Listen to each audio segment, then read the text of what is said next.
Assalamualaikum warahmatullahi wabarakatuh. Jadi tidak kita semua lupa pada hadis Nabi yang korban dan bersungguh-sungguhlah ketika melakukan suatu perbuatan yang mana perbuatan itu membawa manfaat bagimu. Jadi kata kuncinya apa? Bersungguh-sungguh. Nah, saya dan panjenengan ini jadi orang paling. Kalau yang membawa manfaat, ragil tenanan. Tapi yang membawa kerusakan, tenanan. Lupakan tenanan. Ngajilah tenanan. Jawab salam, gerak tenanan. Padahal Rasulullah sudah berkali-kali bersungguh-sungguhlah engkau ketika engkau itu melakukan suatu perbuatan dan perbuatan itu membawa manfaat bagimu. Jadi membawa manfaat bagimu. Suruh bersungguh-sungguh. Jadi kata kuncinya satu melakukan kesungguhan, kata kunci yang kedua adalah perbuatan yang membawa manfaat. Yang tidak membawa manfaat harus malas. Nah, saya dan tadinya sering menjadi memulai yang sungguh-sungguh malah malas, yang membawa kerusakan malah bersungguh-sungguh. Assalamualaikum warahmatullahi wabarakatuh. Ya bersungguh-sungguh tapi bukan ikhlas. Itu perintah. Assalamualaikum warahmatullahi wabarakatuh.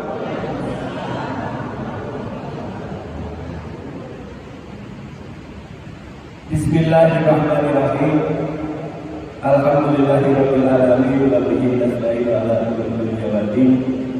Assalatu wassalamu ala asyrafil anbiya'i wal mursalin wa ala alihi wa sahbihi wa barik wa sallim ajma'in. Amma ba'du. Ibu-ibu, bapak-bapak, para alim ulama, serta pengajian anak pagi yang sama-sama dirahmati oleh Allah Subhanahu wa taala. Puji dan syukur selalu kita panjatkan kepada Allah Subhanahu wa taala atas limpahan dan karunia-Nya. Hari ini kita diberi banyak nikmat yang kalau kita menghitungnya tidak akan ada kekuatan yang kita mampu. Baru menghitung nikmatnya maka bisa melihat saja sudah kita terbatas. Salawat dan salam adalah bersama kita sanjungan kepada surga kita Nabi besar Muhammad Sallallahu Alaihi Wasallam kepada keluarga sahabat dan umatnya yang sudah kita kasih. Kemarin ketika habis berjamaah di sini yang ditanya Pak Edi, Pak Agus besok topiknya apa hari Ahad. Lalu saya matur iman sebagai modal dasar kesuksesan baik ini. Tapi karena beliau sudah pensiun, jadi ciri-ciri pensiun itu kan ada tiga. Yang pertama mudah lupa, yang kedua lupa, yang ketiga ya lupa pensiun. Jadi kalau ciri-ciri pensiun itu mudah lupa, yang pertama lupa, yang kedua lagi lupa nih, ketiga lagi lupa itu. Nah kemarin ketika di-share di grup itu nggak ada judulnya, saya sudah menetap ini Pak mesti lupa. Ibu dan bapak yang sama-sama dirahmati oleh Allah Subhanahu wa taala, saya membawa topik kajian pada pagi hari ini adalah iman menjadi modal dasar kesuksesan. Hal ini nanti akan kami kaji melalui 4 subtopik dalam waktu yang singkat. Pertama, kita akan berbicara tentang esensi dan substansi iman. Yang kedua, ternyata iman tidak cukup. Jadi orang Islam itu iman saja tidak cukup. Panjenengan bisa mau di dalam Quran wal asri atau di masa kedua. Wal asr innal insana lafi khusr illa alladziina aamanu wa 'amilus shalihaat Watawasau bil haq, watawasau bis sabr. Jadi iman itu belum cukup. Harus ada amal soleh, harus ada saling menasehati, harus ada saling kesabaran dan meningkatkan ketakwaan. Hari ini nanti mudah-mudahan yang sama-sama dirahmati oleh Allah, setelah saya membicarakan dan mengkaji masalah substansi iman, saya akan melanjutkan pada kajian iman saja tidak cukup, maka harus punya ilmu. Setelah manusia itu beriman dan punya ilmu, maka harus terwujud. Apa wujud yang harus ditampakkan orang beriman dan orang berilmu? Dua hal. Satu, kinerja kreatif. Yang kedua, inovasi. Jadi orang beriman itu kreatif. Inovasinya terus. Kalau saya pinjam tagline-nya Suzuki itu, inovasi tiada henti. Nah gitu kan? Itu ekspresinya orang beriman dan punya ilmu. Jadi yang tampak atau yang nanti akan kita kasih pertama substansi iman. Yang kedua kita berbicara iman saja tidak cukup, harus punya apa? Punya ilmu. Setelah punya ilmu apa yang harus kita pakai? Kinerja yang kreatif, kinerja yang inovatif. Duit dagangan yang inovasi. Punya pabrik, produknya juga harus inovasi. Punya kampus, ya inovatif. Punya pengajian, ya inovatif. Hubungan suami istri, ya inovatif. Kurang umum. Manusia itu menurut maka lalu itu tak tempe itu kan itu adalah yang tahu ini, sayurnya, dagingnya, gede. Yang keempat, tapi yang terakhir yang akan kita baca, orang beriman itu menghargai waktu, tidak cuma mendefinisikan waktu itu sebagai uang atau materi yang kita sebut dengan time is money, tapi orang beriman tidak mendefinisikan itu. Orang beriman menghargai waktu tidak cuma time is money, tapi orang beriman menghargai waktu adalah hidup itu sendiri. Empat hal ini yang nanti akan kita kaji dalam waktu yang singkat ini. Yang pertama, kita akan bersama-sama mengkaji substansi iman. Yang kedua, kita akan mengkaji iman untuk orang cukup. Harus dengan ilmu, dengan orang beriman dan berilmu harus kelihatan. Apa yang kelihatan? Kinerja yang kreatif dan inovatifnya. Mengelola amal usaha yang kreatif dan inovasinya. Penyakit awal itu kan kreatif kan? Soalnya kok menurutnya yang lain. Gitu kan? Jadi kan jodolan itu musuhnya apa? Kenyamanan. Mau kalimatnya kok ini meyo lain. Di rumah sakit ya pun ini meyo lain.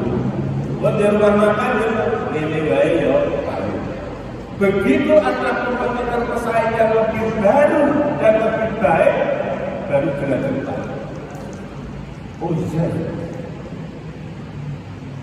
betulan bakso buat inovasi lagi. Ini ya, ayo. Setelah ada pesaing baru datang, makin terasa. Kinerja orang yang beriman dan berilmu itu harus wujudnya apa? Kreativitas dan inovasinya. Yang keempat atau yang terakhir, karena waktunya pendek, kita nanti akan berbicara orang beriman itu menghargai waktu, bukan cuma duit. Time is money kan gitu. Tapi orang beriman itu mendefinisikan waktu adalah hidup dan kehidupan itu sendiri. Kenapa bisa begitu? Karena kalau orang mendefinisikan waktu adalah uang, uangnya hilang bisa diganti.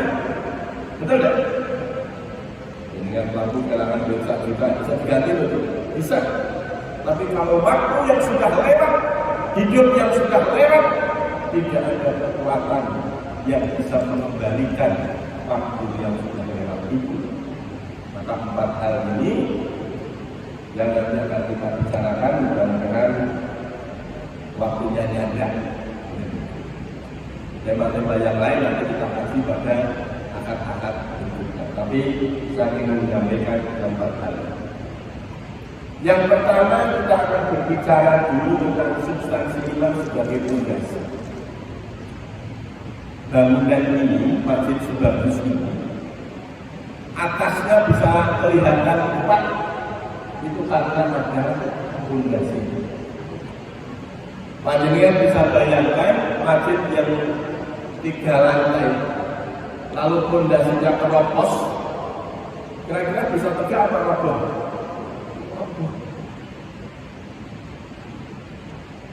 Kenapa bangunan yang bernama Burj Al Khalifah yang di Dubai, yang tingginya mencapai 828 meter, bisa setinggi itu karena fondasinya. Dubai sebentar lagi akan bikin gedung bukan 828 meter, 1000 meter tinggi, menjadi puncak atau menjadi gedung tertinggi di dunia. 1000 meter. Kenapa bisa setinggi itu? Karena fondasinya kuat. Jadi kalau fondasinya nggak kuat, jangankan sampai setinggi 1000 meter, baru 2 lantai saja kena puting beliung, remuk, puting beliung. Kalau beliung itu punya arti beribu, tapi kalau puting kesenangan bapak-bapak. Maka ada puting beliung itu yang paling benci beliung, tapi kalau putingnya disenangi. Gempa di Jogja itu kekuatan sekian skala Richter, rumah roboh karena fondasinya. Hari ini bukan Bapak yang sama-sama dirahmati oleh Allah, agama kita sedang menuju bahwa untuk sebuah keberhasilan atau kesuksesan itu fondasi yang harus dikuati apa? Iman. Dan nanti akan saya tunjukkan. Substansi dari iman itu Bapak dan Ibu yang sama-sama dirahmati oleh Allah harus tahu juga. Satu, iman itu harus dijaga dan dirawat. Kenapa dijaga dan dirawat? Karena iman itu memiliki takdir, memiliki sunatullah. Iman itu adalah fluktuatif. Fluktuatif itu iman kadang naik, kadang turun. Nanti saya tunjukkan apa yang menyebabkan naik dan apa yang menyebabkan turun. Iman itu naik karena apa? Karena ketaatan. Jadi orang yang semakin taat, imannya akan semakin naik. Tapi kalau orang itu tidak taat, maka imannya akan semakin turun.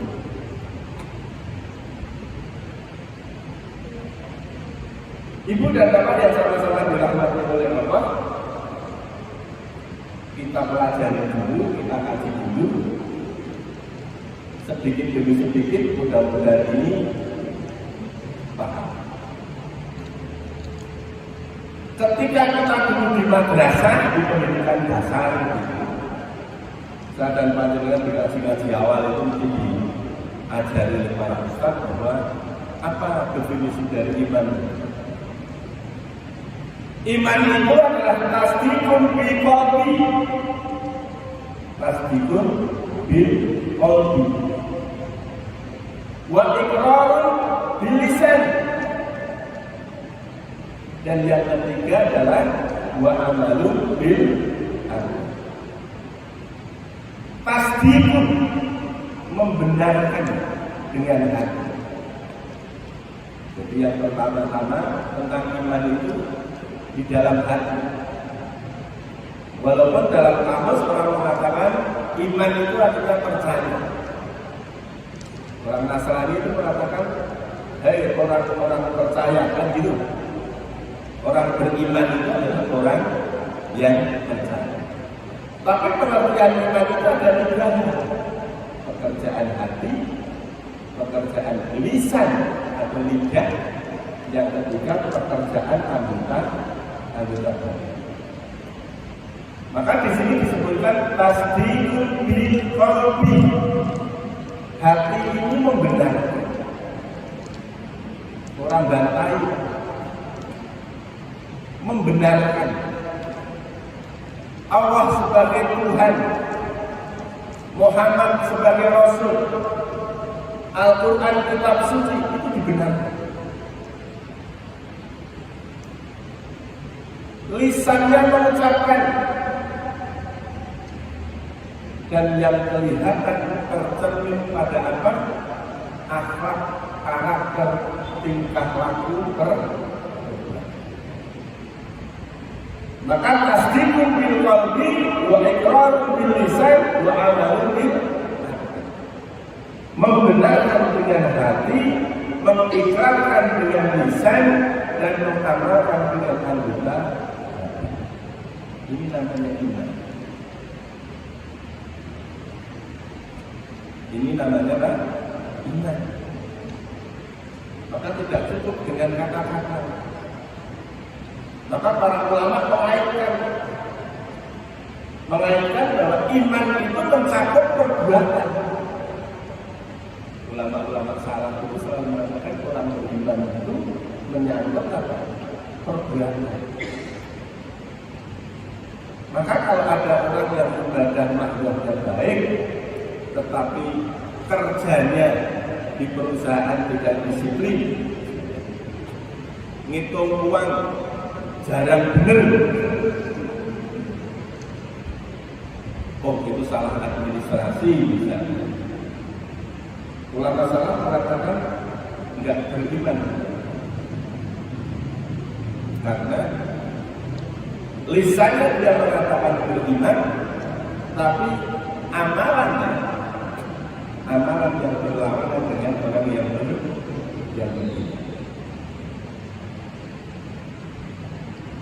Jadi secara bahasa tasdik itu artinya membenarkan dengan hati. Ulama-ulama salaf selalu mengaitkan bahwa amal perbuatan itu termasuk unsur keimanan. Jadi yang disebut iman itu bukan cuma lisannya berkata saya beriman. Orang munafik itu subhanallah selalu mengatakan aku beriman, aku telah beriman. Tapi nanti ketika ketemu dengan kelompoknya orang munafik, dia mengatakan apa itu saya beriman? Saya mengatakan begitu karena hanya untuk mengolok-olok mereka saja. Jadi iman itu menyangkut amal dan perbuatan. Maka ulama salaf menjadikan amal perbuatan itu menjadi bagian atau unsur dari keimanan. Maka kalau ngaji seperti ini untuk mengoreksi kita, bukan untuk nyentri katanya. Saya itu, kita masing-masing ini dengan definisi iman seperti tadi, di mana amal perbuatan itu menjadi unsur bagian dari keimanan, maka pertanyaan untuk mengoreksi diri kita masing-masing, keimanan kita itu wis tekan nanti. Ibu-ibu juga begitu, keimanan itu wis tekan nanti. Bapak-bapak juga begitu. Dengan definisi ini, saya mengatakan saya beriman. Perbuatan saya itu sudah mencapai keimanan di tahap yang. Nah, penyakitnya kalau orang dengan itu harus ngaji ini, orang yang evaluasi dirinya. Ini kan kita kok, lalunya terlihat gitu kan? Ini terlihat Nyentri kacanya itu artinya apa? Panggung delok eleke wong liya. Lali delok eleke awake dhewe. Padahal ketika saya datang dengan ngaji begini, orang akan keluar liya. Tapi untuk bermuhasabah, mengintrospeksi diri kita masing-masing.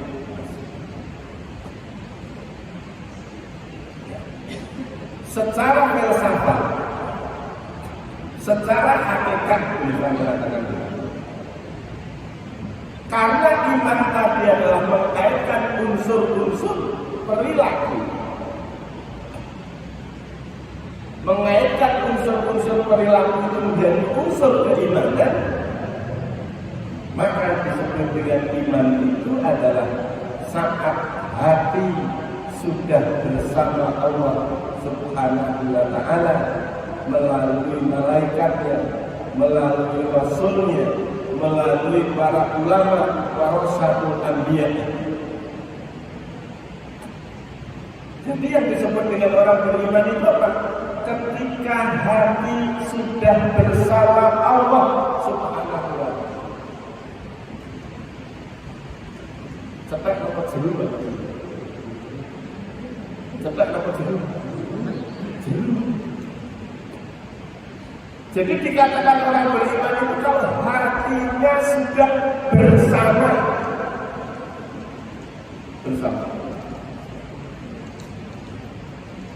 Karena hati ini bersama dengan Allah, maka sifat-sifat Allah itu melekat. Kalau saya boleh membuat contoh, ini contoh yang paling gampang dan bisa dipahami. Panjenengan biasa magnet ini. Magnet ini kan bahasa Jawa ini masih berani. Ya, masih berani. Masih berani itu ketika ada paku menempel.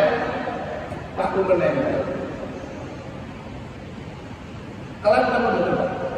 Nah, kalau ketika paku satu itu nempel di mesin di magnet tadi, maka pakunya nempel. Lalu ada paku yang lain yang nempel di paku tadi, betul di magnet, di pakunya. Lalu nempel betul. Lalu nempel. Itulah orang beriman. Ketika saya dan panjenengan sudah menempel sifat Allah tadi, maka kita harus bisa menarik orang lain dengan sifat Allah. Yang saya contohkan bisa dipahami. Gitu. Ibu bisa memahami. Hakikat iman itu adalah ketika hati bersama. Bahasanya ulama salaf itu hati selalu bersama. Hati selalu beserta. Maka seperti magnet ketemu dengan paku, lalu ada paku yang lain, maka paku akan berubah.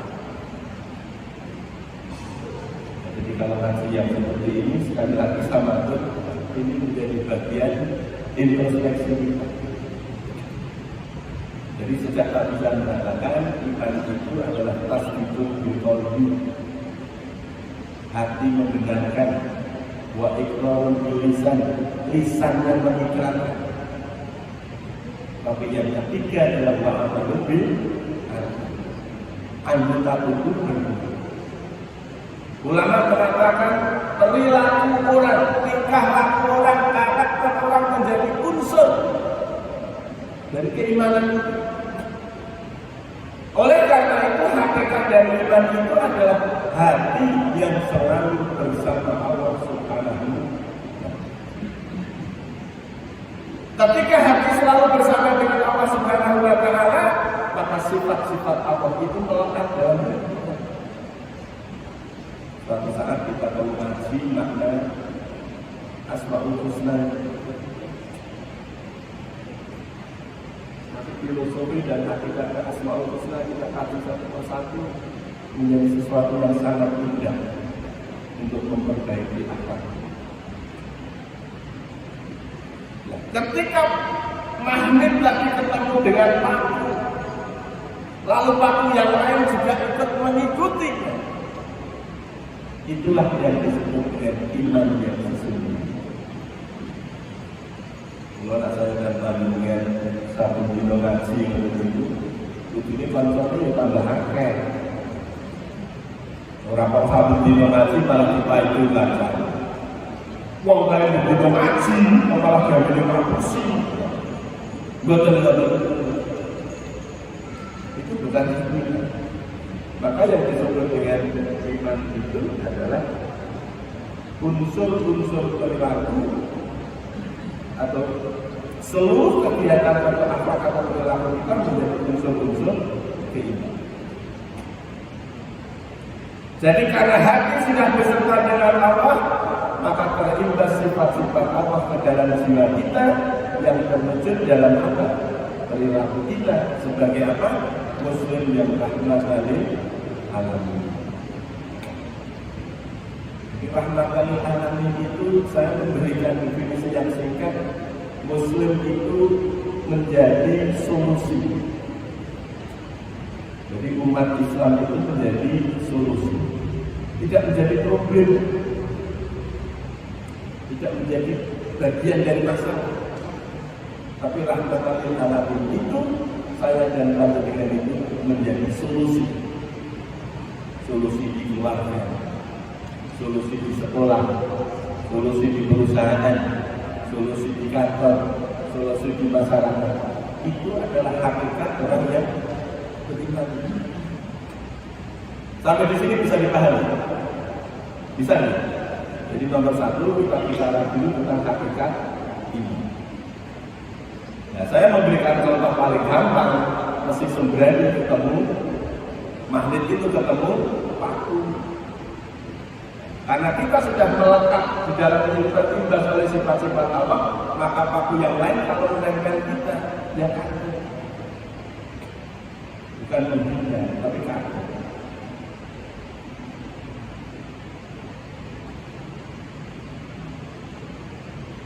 Yang berikutnya tadi kami mengatakan bahwa iman itu harus selalu diperbarui. Iman itu harus selalu diperbarui. Ada perintahnya. Hadis dari Nabi Muhammad SAW yang diriwayatkan dari Abu Hurairah, "Jaddidu imanakum." Perbaruilah iman. Karena tadi di awal kita mengatakan iman itu bersifat fluktuatif. Karena hakikatnya qalbi itu apa? Hakikatnya qalbi adalah membolak-balik. Bolak-balik. Hakikatnya qalbi bukan tetap. Tapi hakikatnya qalbi adalah membolak-balik. Jadidu imanakum. Perbaruilah iman. Iman itu harus baterai. Kalau saya dan panjenengan itu punya HP, HP ada baterai ini. Nah, HP itu sekarang jenengan cas penuh, lalu dinggo. HP ini tambah utuh atau tambah entek? Tambah entek. Sebelum habis supaya bisa dipakai dia mati, dicas.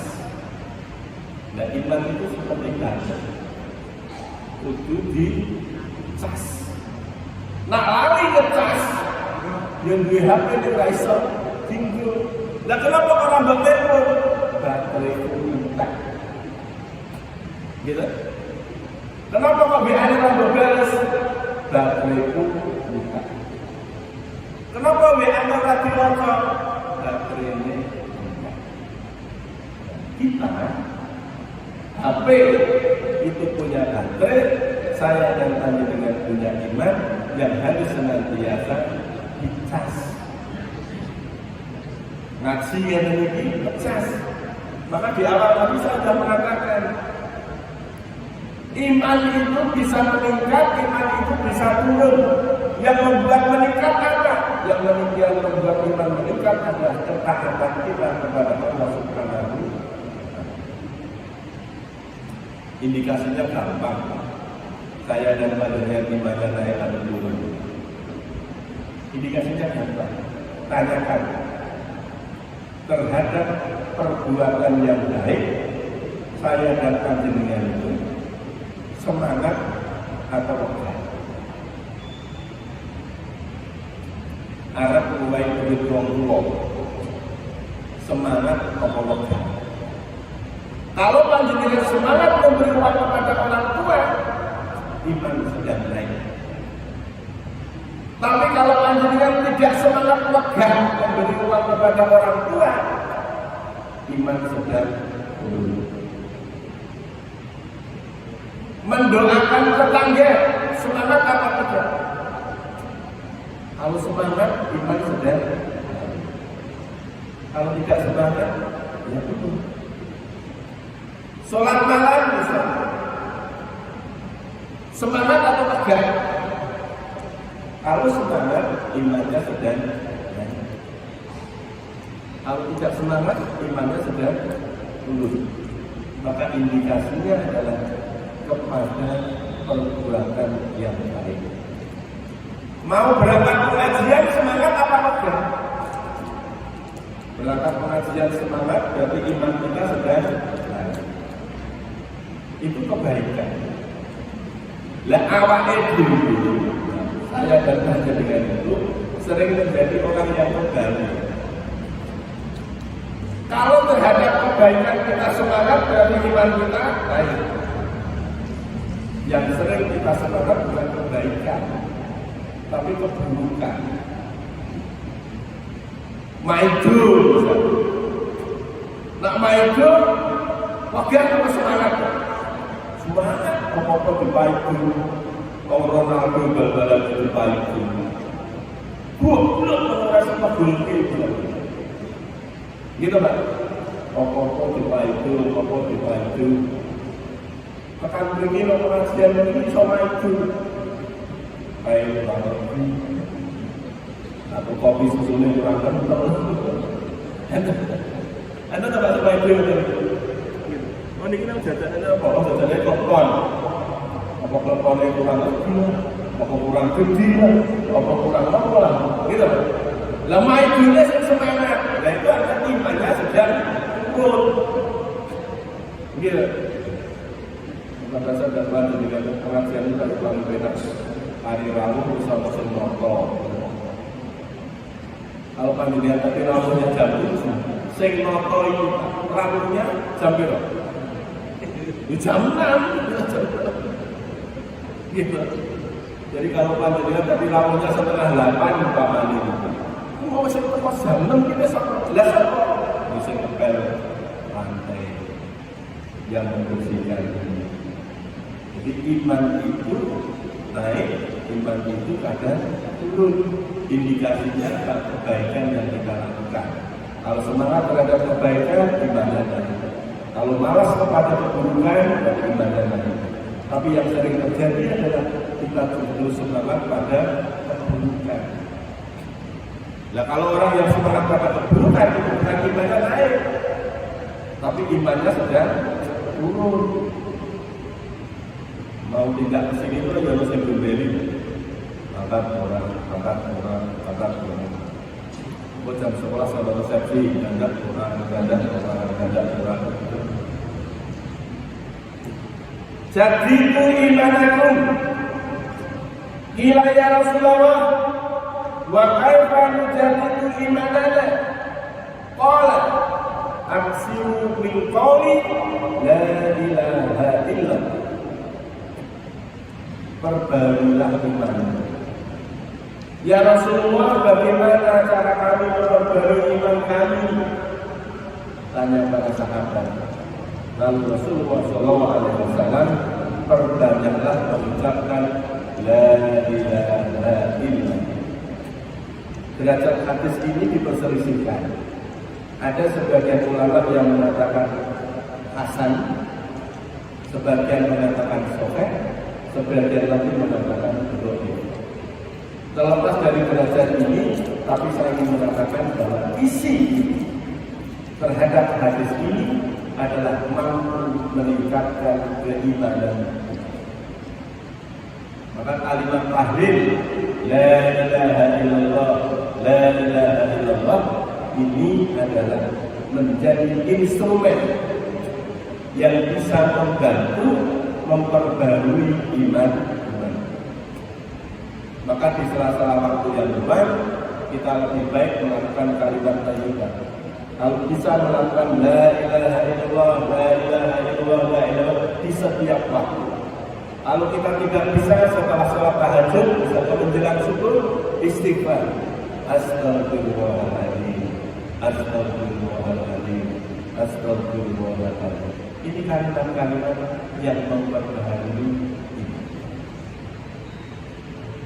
La ilaha illallah itu kalimat tahlil. Maka kita harus tahu tahlil berbeda dengan tahlilah. La ilaha illallah itu kalimat tahlil.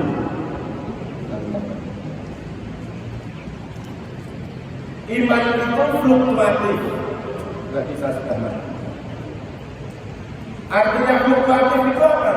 Tidak paralel, tidak absurd. Kalau lurus itu paralel, tidak paralel, tapi fluktuatif. Kalau panjenengan sering nonton pergerakan saham itu fluktuatif.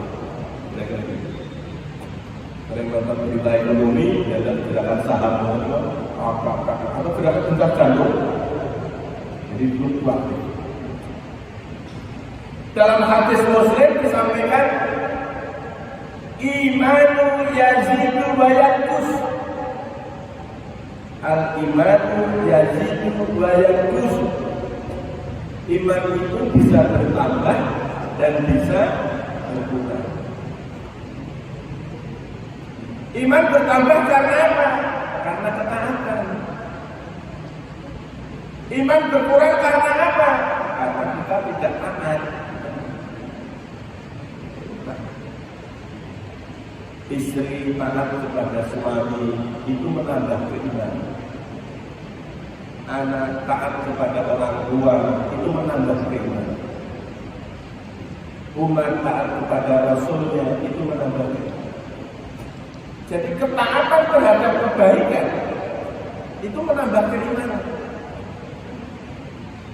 Maka kalau ngaji seperti ini, kalau istrinya sudah berangkat ngaji, lebih baik suaminya diajak ngaji. Kalau suaminya sudah berangkat ngaji, juga lebih baik istrinya diajak ngaji. Nanti bentuk ketaatan itu akan menambah keimanan. Mahasiswa taat kepada dosennya menambah keimanan. Bawahan taat kepada atasannya menambah keimanan. Yang sering merusak itu kan yang tidak taat. Orang taat kepada aturan menambah keimanan.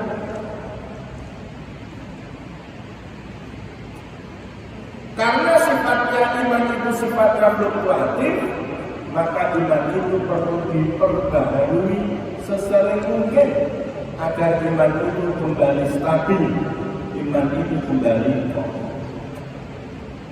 stabil itu istiqomah. Kalau saya mendefinisikan stabil dan istiqomah itu stabil. Stabil itu atau istiqomah itu saya membuat contoh paling gampang mobil.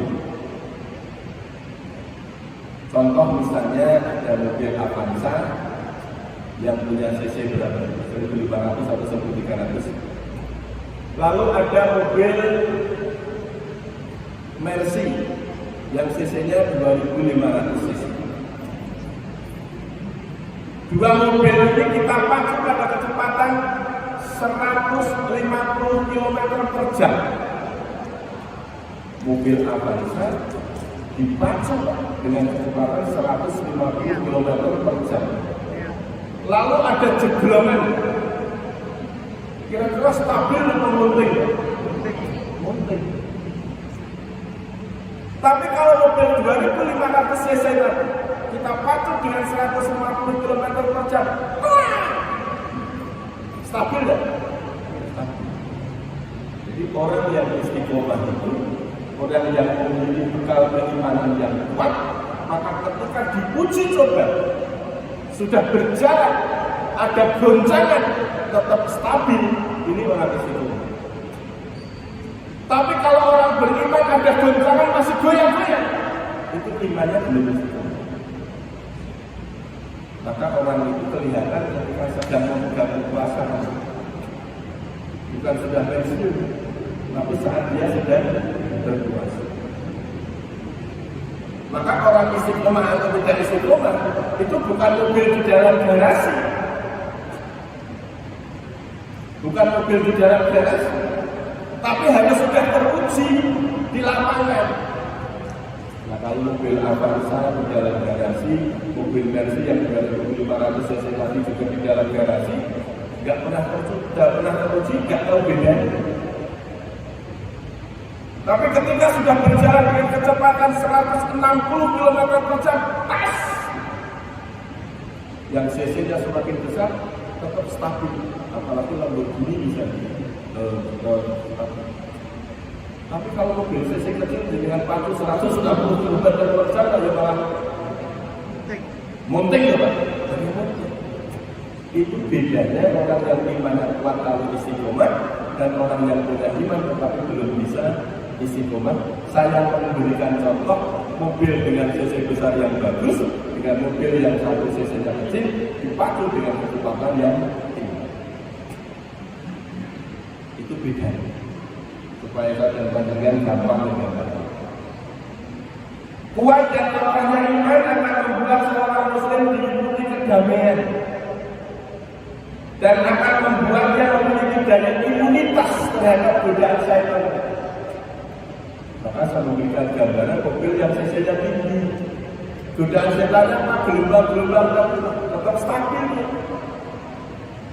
Jadi kalau orang kenapa pakai mobil cc lebih tinggi, kalau cc-nya besar, mobilnya besar, karena suspensinya nyaman terhadap gelombang. Tapi kalau mobil yang cc-nya kecil, ya harganya 100 jutaan berapa? Dipacu 150 ya, monting. Itu cara saya menggambar supaya materi ini bisa lebih mudah dipahami. Di dalam Quran surat An-Nisa ayat 137, Allah Subhanahu wa taala berfirman begini. A'udzu billahi minasy syaithanir rajim. Innal ladzina amanu tsumma kafaru tsumma amanu tsumma kafaru tsumma izdadu kufran tsumma izdadu kufran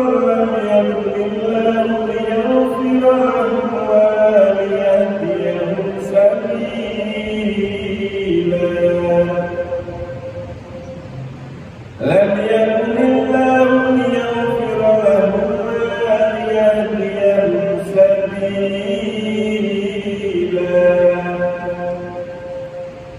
sesungguhnya orang-orang yang beriman kemudian kafir, kemudian beriman, kemudian kafir lagi, kemudian bertambah kekafirannya, maka sekali-kali Allah tidak akan memberi ampunan kepada mereka dan tidak pula menunjuki mereka kepada jalan yang lurus. Jadi kalau orang sekulernya, bahasa Indonesia, orang yang bermain-main atau orang yang mempermainkan iman, maka Allah juga tidak akan memberikan jalan yang lurus. Saya ingin beriman sesuk kafir, saya ingin beriman sesuk kafir, saya ingin beriman sesuk kafir. Ada orang yang mengatakan begitu, lahir muslim, sekolah non muslim, menikah muslim, setelah menikah non muslim, ubah, lalu yang mempermainkan ini Allah tidak tahu.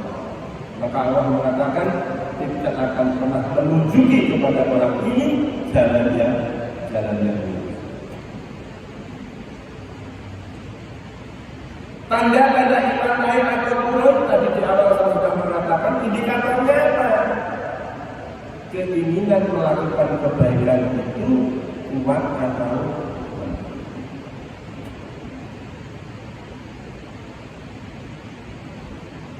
Jadi yang namanya kebaikan itu tidak cuma pergi ke masjid.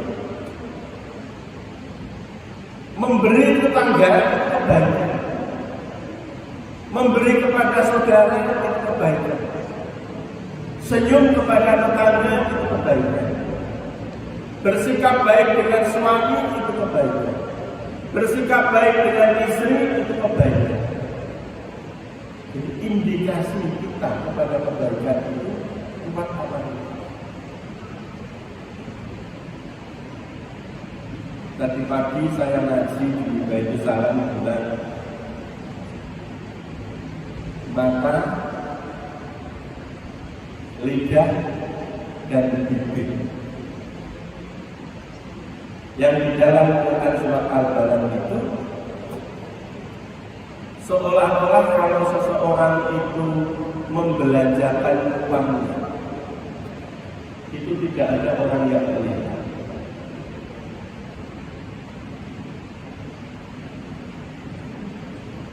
Di awal surat itu seolah-olah kalau orang membelanjakan uangnya itu tidak ada orang yang melihat. Padahal Allah menyaksikan semuanya itu. Uang yang kita belanjakan itu baik atau sedikit bagi Allah tidak malu. Tapi Allah pasti akan memberikan balasan. Yang sering kita sebut famayyanna bismillahir rahmanir rahim famayyanna bismillahir rahmanir rahim. Kalau uang yang kita belanjakan itu untuk kebaikan, ya Allah pasti akan membalasnya dengan kebaikan. Kalau uang yang kita belanjakan itu habis untuk kemaksiatan atau kemubaziran, ya Allah membalasnya dengan kebaikan. Banyak orang yang uangnya habis, banyak digunakan untuk membeli rokok. Tapi ketika masjid sedang butuh pembangunan, pura-pura nggak dengar. Ada dari seperti itu. Buku rokok kencang. Kita kalau masjid bangun, kita aku. Jadi yang dulu kan, ya kita orang. Ibu-ibu itu kalau sebulan beli pulsa berapa? 100 atau 200? 100. Isi kotak sebulan kurang dari 100 atau lebih dari 100. Ini contoh. Uang yang kita belanjakan untuk pulsa yang akan kita berdebet di WA. Kalau waktu para WA dibiayai tadi. Maka ini kan harus kita lihat. Keinginan untuk melakukan kebaikan itu kita kuat atau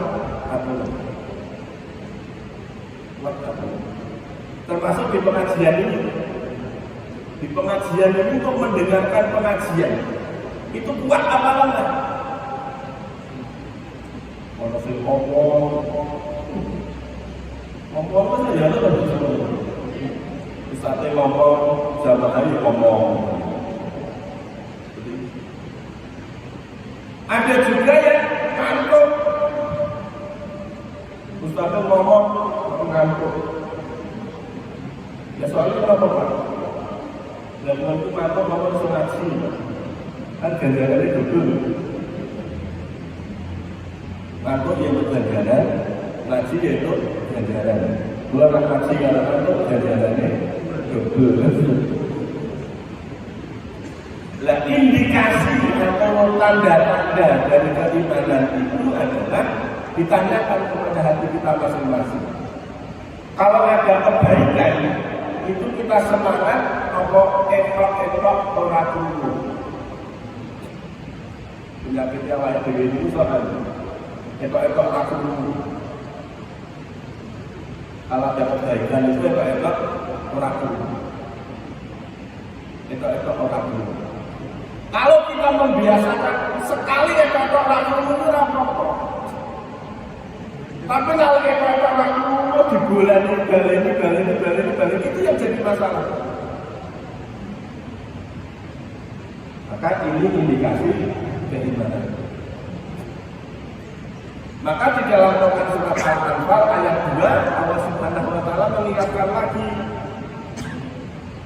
A'udzu billahi minasy syaithanir rajim. Innamal mu'minuna alladzina idza dzukira Allahu wajilat qulubuhum wa idza tuliyat 'alaihim ayatuhu zadatuhum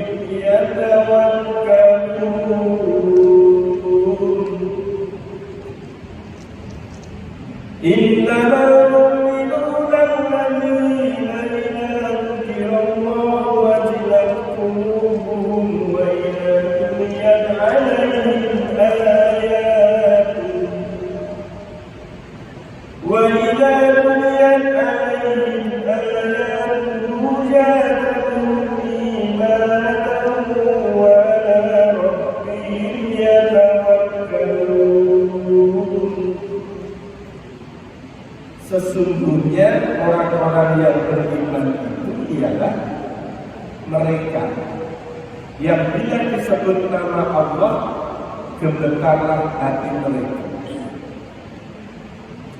Disebut nama Allah itu gemetar karena membayangkan maha besarnya dan takut akan siksaan.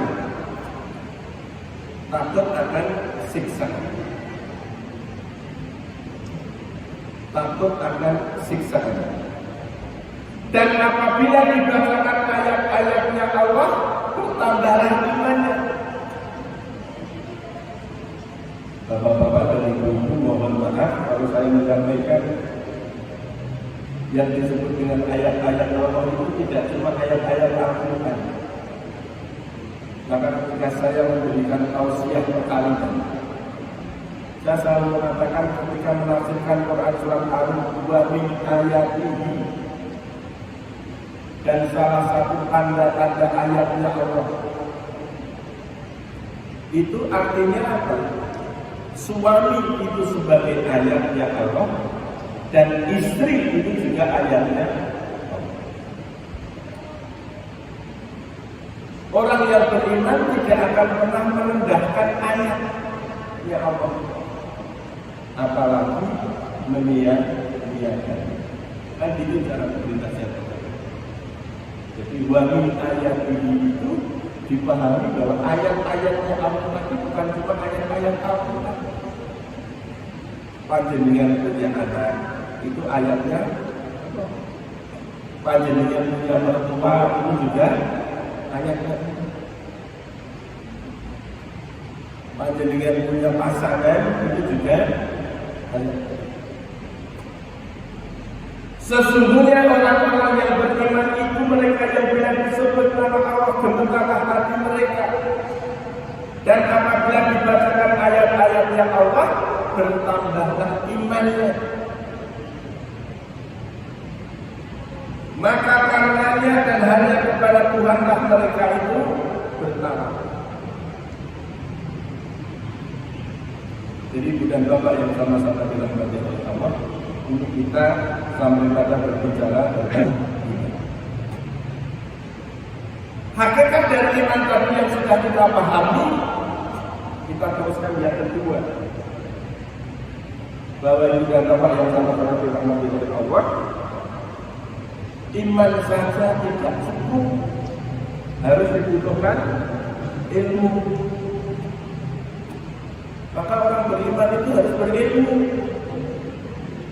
Orang Islam itu harus berilmu.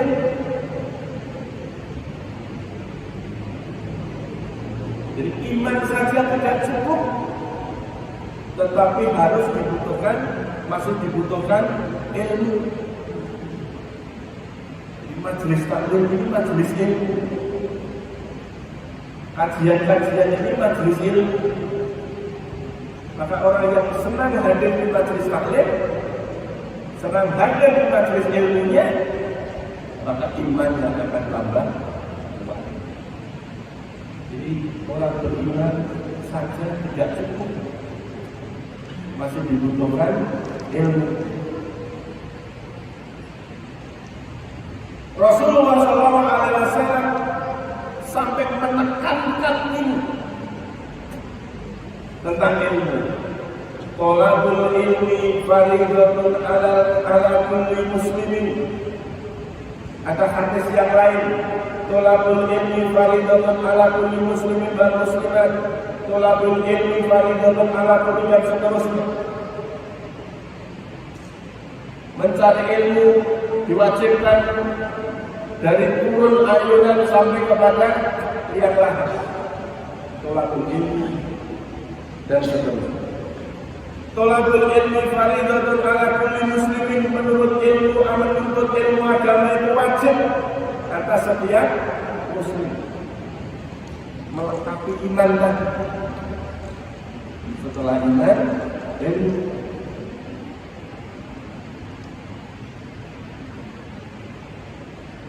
Allah Subhanahu wa Ta'ala di dalam Quran surat Al-Mujadilah ayat yang ke-11.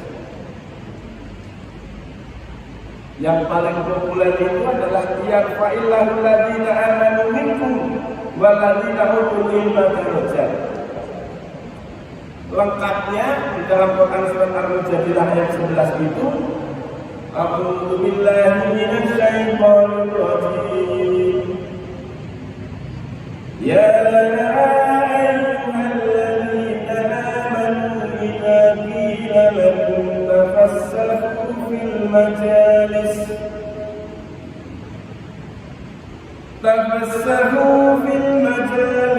fafsahu yafsahillahu lakum wa idza qila inshudu famshudu yarfa'illahu alladhina amanu minkum walladhina utul ilma darajat wallahu bima ta'maluna khabir.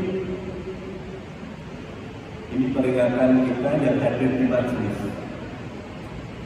Hai orang-orang yang beriman, apabila dikatakan kepadamu berlapang-lapanglah dalam majelis, maka lapangkanlah, niscaya Allah akan memberi kelapangan untuknya. Di dalam sebuah tafsir, ada di tafsir Jalalain itu, saya kemarin melihat ketika panjenengan rawuh di dalam majelis, lalu ada kawan yang tidak mendapat tempat duduk, ini panjenengan akan memprioritaskan memberi tempat duduk kepada orang.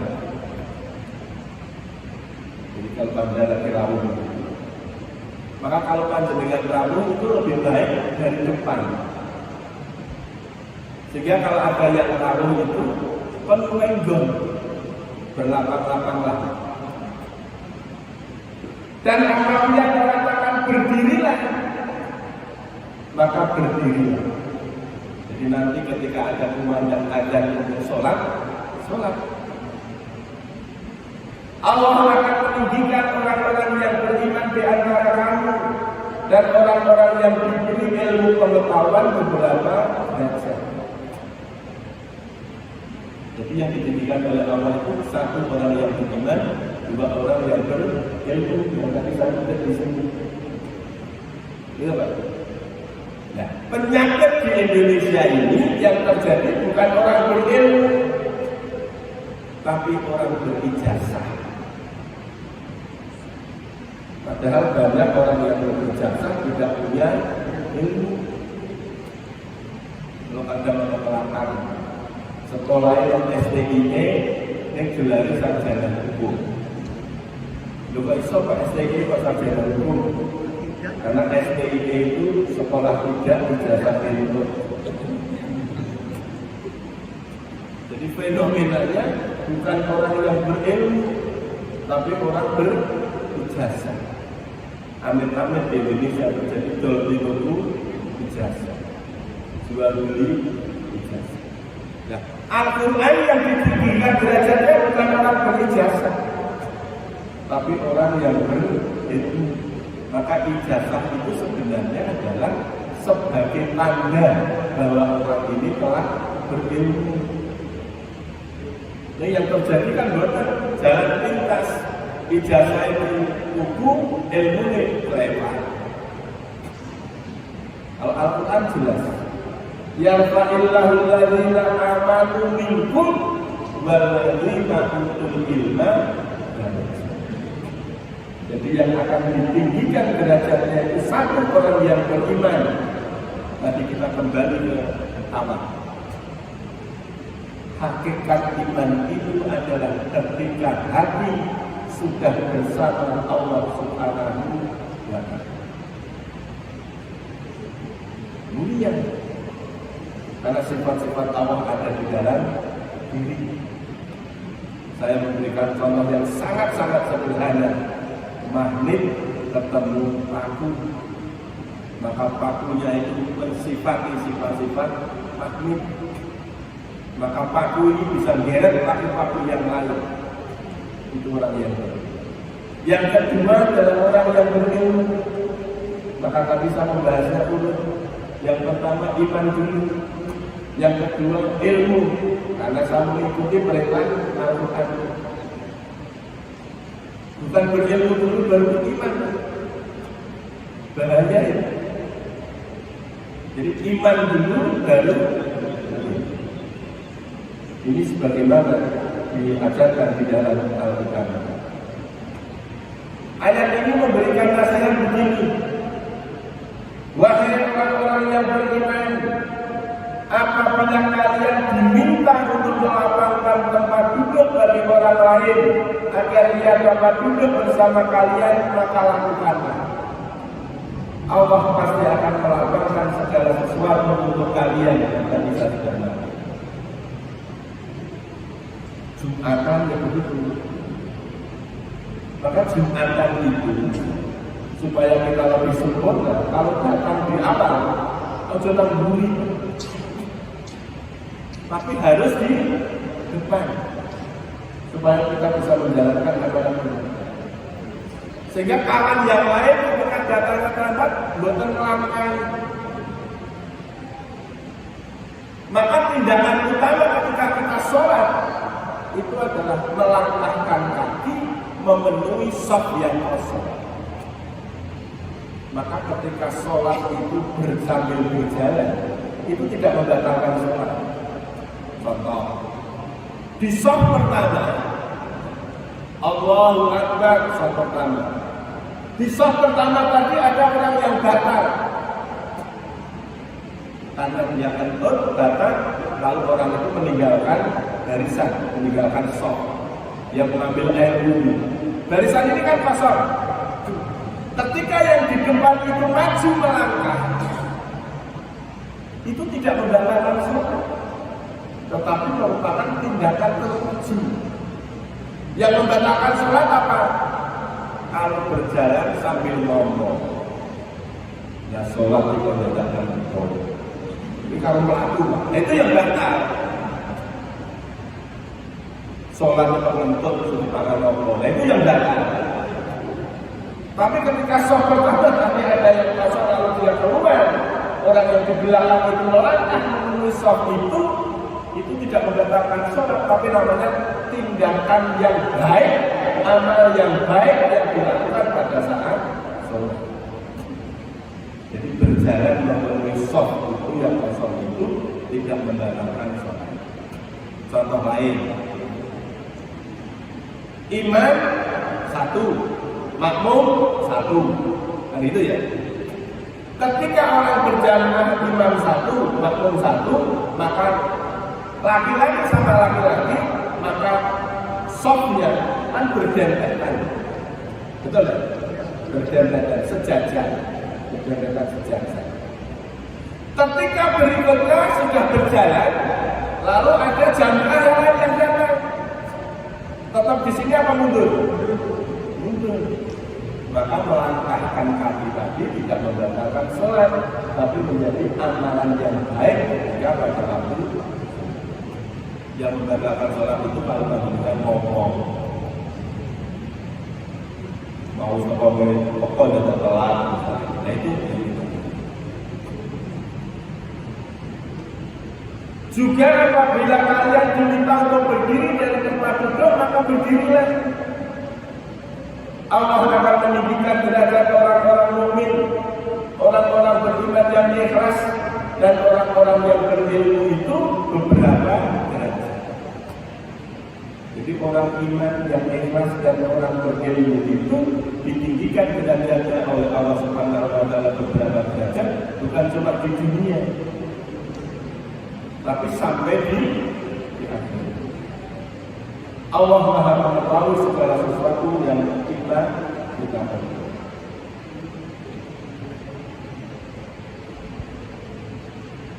Di dalam Quran surat Hud ayat 24, Allah Subhanahu wa taala memberikan perbandingan orang berilmu dan orang yang tidak berilmu, orang beriman dan orang yang tidak beriman. Di dalam Quran surat Hud ayat 24. A'udzu billahi minasy syaithanir rajim. Matsalul fariqaini kal-a'ma wal asri wal basiri was-samin. Hal yastawiyani masalan afala tatadhakkarun. Matsalul fariqaini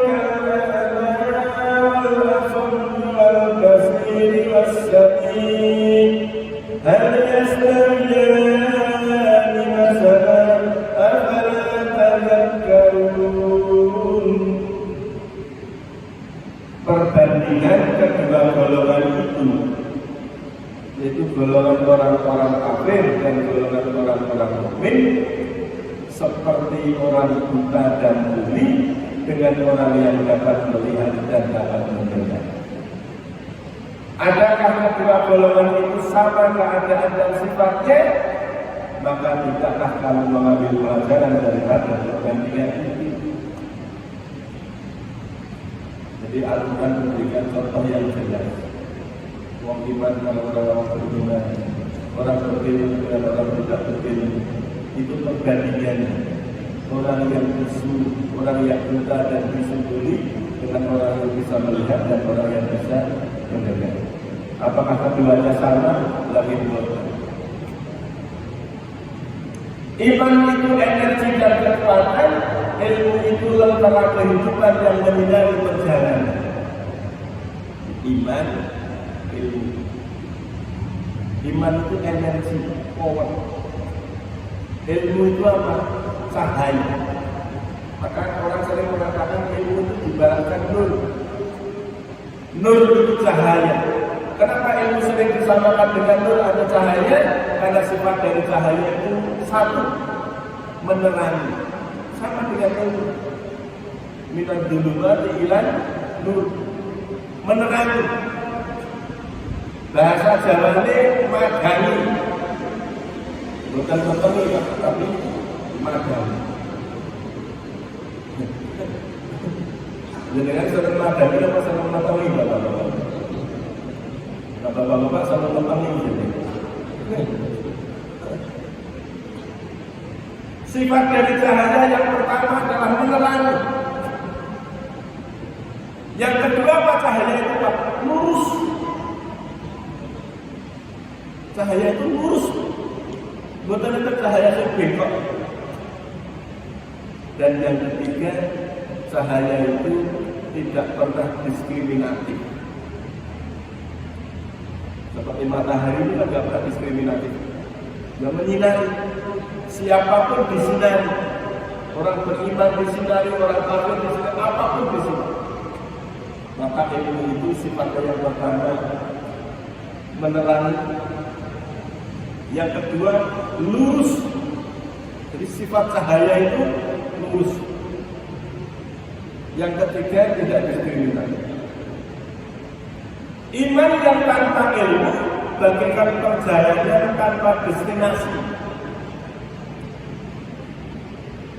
Di mobil apa? Maju kencang. Yang ditakoni apa yang nggak ngerti. Mobilnya apa? Bensinnya penuh. Di sopir jreng, di selatan kencang. Lah arep lagi nggak ngerti. Kamu dengar? Ini ibaratnya orang yang iman tanpa ilmu. Orang iman tanpa ilmu destinasinya tidak. Maka seorang muslim dituntut untuk selalu meningkatkan daya tahan dan meningkatkan keilmuannya. Maka orang Islam itu logikanya jalan, ilmunya jalan. Yang berikutnya setelah iman dengan ilmu, tadi sudah kami sampaikan di depan, akan melahirkan kerja kreatif dan inovasi. Jadi kaum Islam itu harus menjadi role model, jadi teladan terhadap kreatif dan inovasi. Tadi saya sudah berbantu sama Pak Edi, LCD-nya itu sudah saatnya diganti. Gimana? Gimana betul Pak? Saatnya diganti.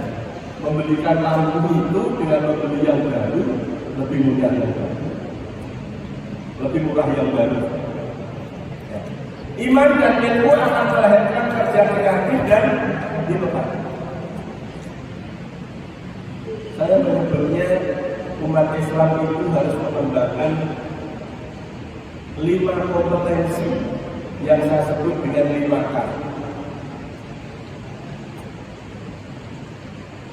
Orang yang sudah beriman lalu sudah berilmu, maka kelihatan yang berikutnya kelihatan satu daya kritisnya. Orang itu tidak akan kritis kalau tidak punya ilmu. Orang tidak akan punya ilmu kalau tidak pernah belajar mencari ilmu.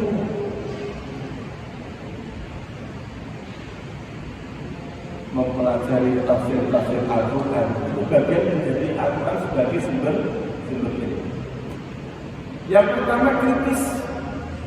Kenapa saya membuat ini menjadi 5K dan dapat dihafal? Kritis, kreatif. Dakwahnya yang kreatif.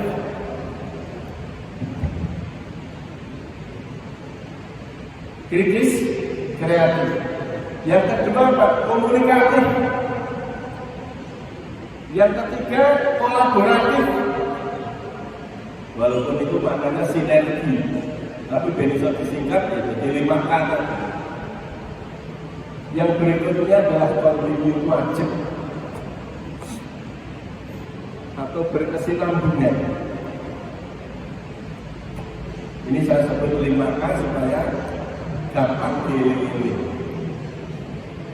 Kritis, kreatif, komunikatif, kolaboratif, dan kontinu. Ajib. Ngaji ngajib.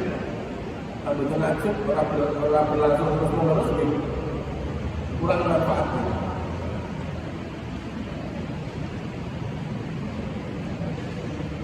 Yang bagian terakhir yang kita kaji adalah soal waktu. Orang beriman memandang waktu bukan sekedar uang. Orang barat itu mengatakan time is money.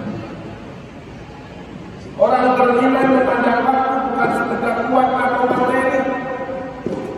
Tapi orang beriman itu memandang waktu adalah hidup itu sendiri. Orang beriman memandang waktu, hidup dan kehidupan itu sendiri. Itulah paradigma waktu bagi orang beriman.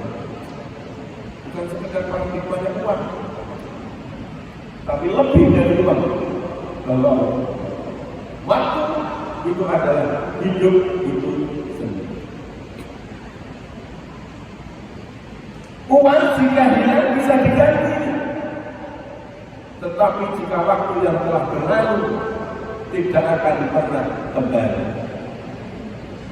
Ada orang yang selalu berkata begini, seandainya waktu itu bisa diputar kembali, kan itu? Seandainya. Tapi tidak ada yang bisa memutar waktu. Bapak-bapak yang sudah sepuh itu, bapak-bapak yang sudah sepuh, ngaji dulu ngapain? Kan kalimatnya begini, seandainya waktu itu bisa diputar kembali, saya akan rajin ngaji, rajin madrasah, rajin di pesantren, rajin ngaji. Seandainya waktu bisa diputar kembali. Di penyesalan itu kan datangnya belakangan, gitu Pak. Di penyesalan datangnya belakangan. Kalau datangnya di awal bukan penyesalan, tapi pendaftaran. Nah, pendaftaran itu di depan. Uang jika hilang bisa diganti, tetapi jika waktu yang hilang, waktu yang berlalu tidak akan pernah kembali. Maka berlalunya waktu seseorang bisa dikatakan kematian seseorang pada rentang waktu yang telah berlalu. Maka waktu yang kemarin yang sudah lewat itu adalah kematian kita. Kita itu kan setiap hari mati kan kehilangan waktunya kan. Itu kematian kita. Oleh karena itu orang beriman tidak akan menyia-nyiakan waktunya. Karena setiap detik adalah detak jantung. Orang yang memanfaatkan waktunya dengan baik, bahwa waktu itu paradigmanya bukan sekadar uang, tapi waktu itu adalah hidup sendiri, maka orang beriman itu selalu akhirat oriented visi. Jadi visinya orang beriman tadi adalah akhirat oriented. Berbeda dengan orang-orang sekuler yang tidak pernah berbicara akhirat sebagai orientasi akhir. Tapi kalau kita orang beriman, maka selalu akhirat oriented. Maka orang yang percaya kepada hari akhir, sudah seharusnya orang ini tidak berbicara kemaksiatan. Karena itu semuanya akan ketemu dengan hari pembalasan. Orang beriman, iman saja tidak cukup, harus dengan ilmu. Orang yang sudah berilmu ada kinerja yang bisa dilihat, kinerja kreatif dan kinerja positif, kinerja inovasi. Yang berikutnya akan kelihatan bagaimana menghargai waktunya. Tidak hanya sekedar dihargai sebagai uang, tapi waktu itu adalah hidup itu sendiri. Maka visinya apa? Visinya orang beriman tadi adalah selalu akhirat oriented, selalu berorientasi akhir. Apa-apa dihubungkan dengan akhirat, apa-apa dihubungkan dengan akhirat. Tingkah lakunya selalu berada dalam kebenaran dan menebar kebajikan. Maka di khutbah Jumat kemarin saya sampaikan, ciri orang beriman yang bisa dilihat apa? Dia selalu berada di dua garis. Garis yang pertama, dia berada di dalam garis kebenaran. Garis yang kedua, dia selalu berada pada garis menebar kebaikan. Jadi orang beriman di jalan yang benar. Ketika berada di jalan yang benar, menebar kebaikan. Itu orang beriman. Tingkah lakunya selalu berada dalam kebenaran dan menebar kebajikan. Bagaikan air yang tidak pernah berhenti bergerak, memberi kesejukan dalam setiap kehidupan. Maka ibu dan bapak yang sama-sama dirahmati oleh Allah, sebagai satu kesimpulan dari kajian kita pagi hari ini, supaya menjadi pengingat kita bersama, bahwa iman itu menjadi modal dasar bagi umat Islam untuk meraih kesuksesan. Iman, esensi dari keimanan itu adalah bukan sekedar didefinisikan perbuatan hati, diucapkan dengan lisan, lalu dilaksanakan oleh anggota badan, tapi hakikat dari iman itu adalah ketika hati sudah bersama Allah Subhanahu wa Ta'ala. Yang kedua, orang beriman tidak cukup hanya iman saja, harus memiliki ilmu. Orang yang sudah beriman dan sudah berilmu, maka orang ini memiliki kinerja yang produktif, kinerja yang kreatif, dan kinerja yang inovatif.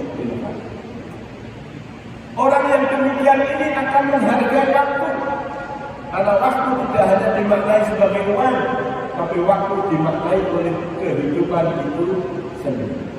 Ciri orang yang demikian ini adalah orang yang selalu akhirat oriented, selalu berorientasi akhirat. Orang yang selalu berorientasi akhirat maka bisa dilihat pada dua hal. Orang ini selalu berada pada garis kebenaran dan orang ini selalu menebar kebenaran. Inilah ibu dan bapak yang sama-sama dirahmati oleh Allah. Kajian singkat kita pada pagi hari ini mudah-mudahan membawa manfaat. Ini sudah jam 9 kurang sedikit. Kalau ada pertanyaan ya kami diskusikan. Kalau misalnya kami bisa jawab ya kami jawab. Kalau misalnya tidak ada pertanyaan ya alhamdulillah.